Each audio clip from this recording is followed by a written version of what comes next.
Daryl Yap sinabing baka nakunan siya sa panibagong achievement ni Chloe San Jose. Idinaan ni Direktor Daryl Yap sa isang biro ang kanyang saloobin hinggil sa nangyaring paghanay kay Asia's Songbird Regine Velasquez sa promo poster ng katatapos na Mixed Music Awards na ipinakita ng ABS-CBN. Sa kanyang Facebook post, hindi pinalampas ni Daryl ang pagkakataon na magpahayag ng kanyang opinyon hinggil sa pagkakalagay ng pangalan ng iconic na OPM singer sa poster. Pati na rin ang pagkakabigla sa pagkakasunod ng pangalan ni Chloe San Jose, ang kasintahan ni Olympic gold medalist Carlos Yulo, na nauuna pa sa pangalan ni Regine sa billing. Ibinahagi ng direktor ang isang repost ng larawan ng poster na inilabas ng ABS-CBN Digital na may kasamang komentaryo tungkol sa issue. Sa post na ito, nagkomento si Daryl sa pagkakalagay ni Regine sa isang maliit na kahon sa dulo ng poster, na tila nagbigay ng impresyon na kailangan pa ng karanasan si Regine upang malampasan si Chloe sa pagkakasunod ng pangalan.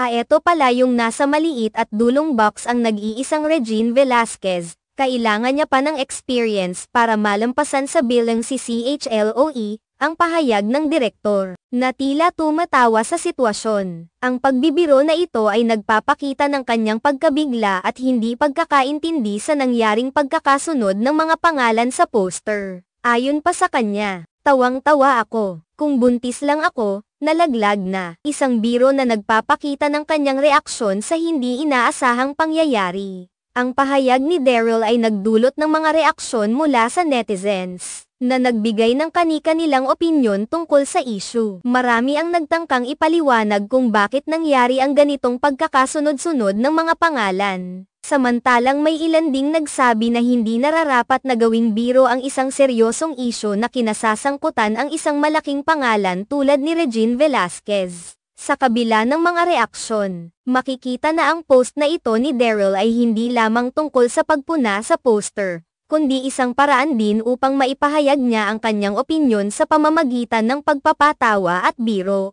Ngunit, hindi rin ligtas si Daryl sa mga kritisismo mula sa mga taga-suporta ni Regine, na nagsabing hindi nararapat na gawing biro ang pagkakaroon ng pagkakaibang ito sa pagkakasunod-sunod ng mga pangalan sa poster. Ang issue ay nagbigay daan din para muling pag-usapan ang papel ni Regine Velasquez sa industriya ng musika at entertainment, kung saan itinuturing siya bilang isang icon ng OPM. Bagamat naging bahagi siya ng kontrobersya sa poster, hindi pa rin may kakaila ang kanyang naging kontribusyon sa larangan ng musika at ang kanyang patuloy na impluwensya sa mga bagong henerasyon ng mga artists. Sa pangkalahatan, ang biro ni Daryl Yap ay nagbigay ng pagkakataon para suriin ng publiko ang mga nangyayaring isyu sa industriya ng showbiz, pati na rin ang pagtanggap at pagpapahalaga sa mga malalaking personalidad tulad ni Regine Velasquez. Gayunpaman, tila naging isang biro lamang ito na nakapagpatawa sa ilan ngunit naging sanhi ng pagtatalo at opinyon sa iba.